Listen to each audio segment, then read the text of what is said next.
So finally theatres के अंदर Christopher Nolan की दी ओडेसी रिलीज हो चुकी है। एक फिल्म अडेप्टेशन जो कि अडेप्ट की गई है होमर्स लेजेंडरी पोएट की बुक दी ओडेसी से। एंड मैं आज ये फिल्म देख के आया, स्पेशली आईमैक्स में देख कर आया। एंड ऑफ कोर्स क्यों नहीं देखनी ऐसी पिक्चर जो कि सिर्फ फिल्म की थी, सिर्फ आईमैक्स कैमरा से, सिर्फ एक आईमैक्स के फॉर्मेट के लिए और ऐसे विजुअल्स के लिए जो कभी आपने देखे नहीं होंगे। एक ऐसी स्टोरी जो कि क्रिस्टोफर नोलन ने अडेप्ट की है। Christopher Nolan one of the greatest directors of all time ने की है।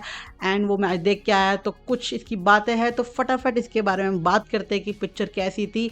अब थोड़ा सा कॉन्टेक्स्ट पे आते हैं कि मूवी का कॉन्टेक्स्ट क्या था। तो एक किंगडम जिसका नाम है एथिका, उसका एक किंग है जिसका नाम है ओडिसियस, जिसको प्ले किया है मैट डेमन ने। अब मैट डेमन जो कि एक ओडिसियस है, उसके ऊपर भी एक किंग है उसका। तो उस किंग ने एक बार डिसीजन लिया कि हम लोग वॉर करेंगे अगेंस्ट ट्रॉय के खिलाफ।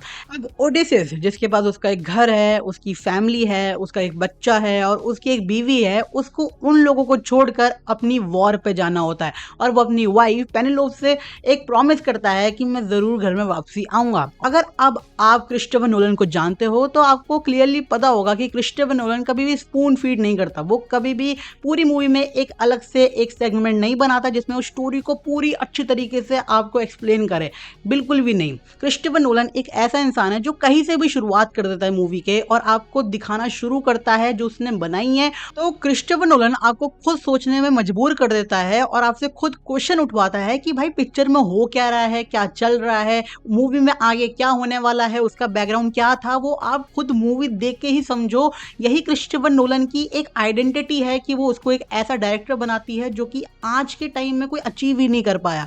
एंड जब मैंने ये सब देखा ना, तो बस मैंने एक ही चीज़ बोली कि भाई साहब क्या बनाया है। अब ये जो मैंने आपको कॉन्टेक्स्ट बताया, ये मूवी का एक्चुअली सिर्फ एक स्टोरी बेस था। जब मूवी स्टार्ट होती है, जब ओडिसियस उस वॉर के बाद अपने घर जाता है और उसके बीच की जर्नी क्या थी, ये मूवी हमको दिखाती है। और मूवी वहीं से स्टार्ट भी होती है और एकदम out of the context start होती है। अब इस मूवी के रिलीज होने से पहले बहुत सारी कंट्रोवर्सीज हुई थी, हमें पता है। बहुत लोग कह रहे थे कि ये नोलन की one of the weakest films बनने वाली है और उसके जितनी भी उसने सारी पिक्चरें बनाई हैं उसमें से सबसे ज़्यादा फ्लॉप यही पिक्चर होगी।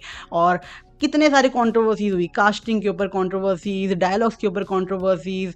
एंड इतना ही कहना चाहूँगा कि do not under estimate Christopher Nolan, क्योंकि जो मैं आज देख के आया, येट अनदर मास्टरपीस मैं बोल सकता हूँ। भाई ये मूवी ना आपको एंड में ये फील करवाती है कि भाई आपने एक सिनेमा देखा है। भाई मूवी की शुरुआत से लेके मूवी के एंड तक, और जब मूवी खत्म हो जाएगी उसके बाद तक आप सोचते रहोगे कि भाई मैंने ये क्या देख लिया। क्योंकि भाई मूवी इतनी परफेक्टली तरीके से एग्जीक्यूट हो रखी है और इतनी ब्यूटीफुली तरीके से एग्जीक्यूट हो रखी है कि भाई मैं हैरान था ये देख कर कि इन लोगों ने शूट कैसे करा होगा। कि भाई आई नो कि नोलन कुछ भी कर सकता है, आई नो एवरीथिंग कि भाई नोलन किसी भी हद तक जा सकता है एक पिक्चर को ब्रिलियंट बनाने के लिए। एंड वो हर एक सीन, हर एक फ्रेम में दिखाई देता है, शुरुआत से लेके एंड तक। मैं 90% ऑफ द टाइम मैं ना, मेरी पूरी बॉडी एकदम गूज़बम्स आ रहे थे भाई। ऐसा लग रहा था कि भाई मैं क्या देख रहा हूँ। एंड लास्ट में बस आपको एक ही चीज़ फील होती है कि भाई मैंने जो एक्सपीरियंस करा है वो मैंने करा है पीक सिनेमा। अब इस मूवी के प्लस पॉइंट्स के बारे में बात करते हैं थोड़ा सा। जो जो मैंने बताया आपको, जब ओडिसियस अपने घर जाता है और उसके बीच की जर्नी जो हमको दिखाती है पिक्चर की, उसके बीच में वो कैसे कॉन्सिक्वेंसेज हुए, उसको किस चीज़ से गुजरना पड़ा, कैसे उसको प्रॉब्लम फेस करनी पड़ी, तो वो जितनी भी चीज़ें दिखाई गई है ना, तो और पूरी मूवी के अंदर मैं ये भी अप्लाई करना चाहता हूँ। आपको ना कभी कभी ऐसा फील होगा कि मुझे ना सारे जॉनरास हिट कर गए की बारी में। आपको हॉरर फील हो सकता है, आपको एडवेंचर फील होगा, आपको साई-फाई भी कभी कभी फील जैसा लगता है। मतलब हर एक जॉनरा आपको इस मूवी के अंदर मिलता है जब आप ये पिक्चर देखते हो। एक्शन हो, ड्रामा हो, हर एक जो दो लोगों के बीच में कन्वर्सेशन हो रही है उसके बीच की जितनी भी लाइंस है वो आपको हिट करती है एक एक। और मैं एक चीज़ कहना चाहता हूँ जो मुझे इस मूवी का सबसे बड़ा प्लस पॉइंट लगा, वो ये था कि भाई इस मूवी को क्रिस्टोफर नोलन ने डायरेक्ट करा है। अब आपको पता है, मैंने जैसे बताया कि नोलन की पिक्चर को समझना आसान नहीं होता, लेकिन अगर आप ध्यान से पिक्चर देखते हो ना तो आपको कंपैरेटिवली जिसने क्या बोलते हैं नोलन ने जितनी भी फिल्म्स बनाई हैं उससे आपको आसान लगेगी इस मूवी को समझना। और बेशक ये मूवी आपको स्लो बिल्ड देती है, शुरुआत में धीरे धीरे चलती है, लेकिन लास्ट में एक अच्छा खासा क्लोजर भी देती है। एंड इस मूवी का वो सबसे बड़ा प्लस पॉइंट है कि ज़्यादा कॉम्प्लेक्स नहीं करती है आपको, एकदम बेर मिनिमम ही कॉम्प्लेक्स करती है कि बस आपको दिमाग लगाना ही पड़ेगा। और अगर आप नोलन की फिल्म देखने जा रहे हो तो आपको ऑफकोर्स दिमाग तो लगाना ही लगाना है, लेकिन इसमें कम लगाना है कंपेरेटिवली जितनी भी उसने पिक्चर्स बनाई है। ये मुझे ऐसा फील हुआ पर्सनली, तो मैंने आपके ऊपर ये पॉइंट करा। बट मैं अगर बोलूँ कि पिक्चर को कैसे एग्जीक्यूट कर रखा है तो भाई beautifully shot, beautifully directed, beautifully written. अब किसने बोला था कि भाई कास्टिंग गलत है? कास्टिंग के ऊपर मैं आऊँ, अगर एक्टर्स के बारे में आऊँ कि भाई एक्टर्स ने कैसा परफॉर्म करा, जितने भी मेन एक्टर्स थे, तो मैं इतना बोलना चाहूँगा कि बेशक वो मेन एक्टर्स हो या बेशक वो साइड कैरेक्टर्स हो जो सिर्फ छोटे टाइम के लिए क्यों नहीं आ रहे, they all were perfect, they all were perfect from start to the end. And बस उनको देख के ऐसा लग रहा था कि भाई जितनी भी इनको स्क्रीन टाइम दे रखा है, जितना भी इनको स्क्रिप्ट पकड़ा रखी है, उनने अपना 100% नहीं 300% दे रखा है। आई एम नॉट गना लाई।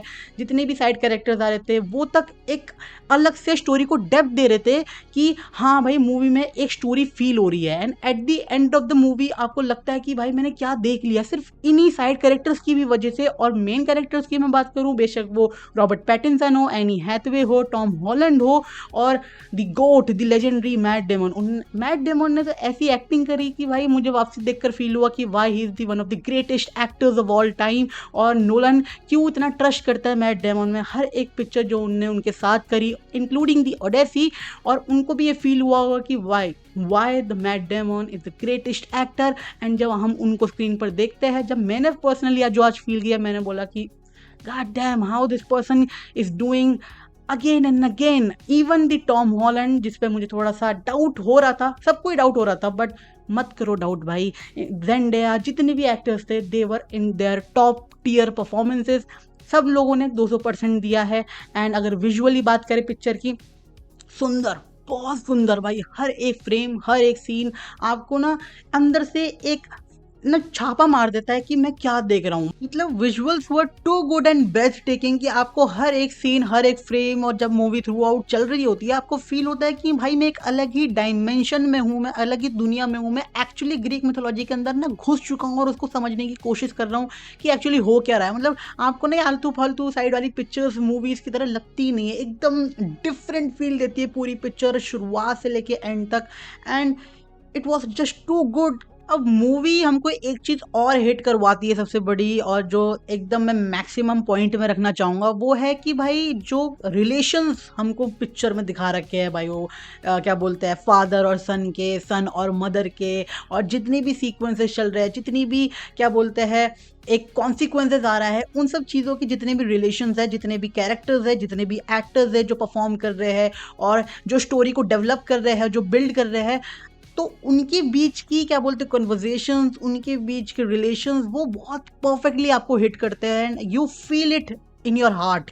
तो जब आप कैरेक्टर्स और स्टोरीज से इजीली अटैच हो जाते हो ना, तो आपको लास्ट में फील होता है कि हाँ भाई आपने एक्चुअली कुछ देखा है, आपने एक्चुअली एक मूवी देखी है जो कि वेल प्रेजेंटेड है, वेल शॉट है, वेल डायरेक्टेड है, वेल रिटन है, and everything was perfect. And मैं एक चीज़ बताता हूँ आपको, जब आप क्रिस्टोफर नोलन की पिक्चर्स देखने जाते हो ना, तो रैदर देन स्टडी मोर कि उसने क्या बना रखा है, और आप बहुत लोग ना सोचते हैं ज़्यादा कि नोलन की पिक्चर देखने से पहले कि भाई शायद हमें कुछ समझना है, तो रैदर देन दैट अगर आप खाली माइंडेड बैठो ना क्रिस्टोफर नोलन की मूवीज़ देखने, तो आपको ज़्यादा चीज़ें समझ आएगी। ये मैंने खुद एक्सपीरियंस करा हुआ है, इसलिए मैं आपको बता रहा हूँ कि अगर आपके माइंड में रहेगा पिक्चर देखने से पहले कि भाई क्या हो सकता है, और बहुत दिमाग लगाना आप चालू कर दोगे ना, तो you will get more confused through out the film. ये मैंने एक्सपीरियंस करा है, तो मुझे लगता है कि ये शेयर करना बनता है। बाकी फिल्म बनी है IMAX के कैमराज से, एकदम न्यूली कैमराज से बनी हुई है, खासकर इसके लिए कैमरा बनाया गया है।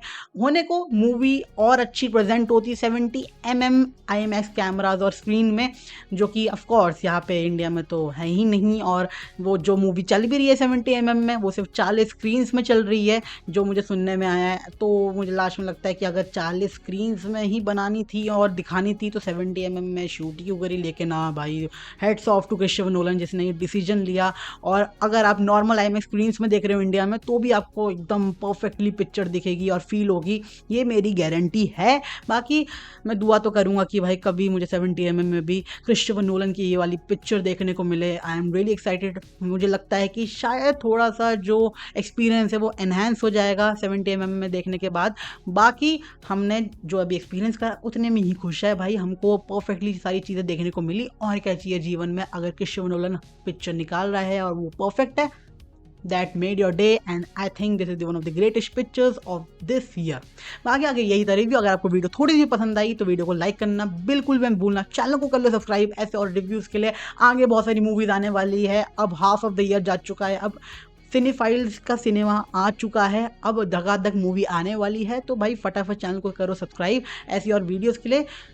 एंड कमेंट करके बताओ कि अगर आपने दी ओडेसी देख ली तो आपको पिक्चर कैसी लगी, और क्या वो नोलन की one of the greatest films है, मुझे कमेंट में जरूर बताना। बाकी मैं मिलता हूँ नेक्स्ट वीडियो में रिव्यू में, तब तक ले देखते रहिए the one and only TNT watch.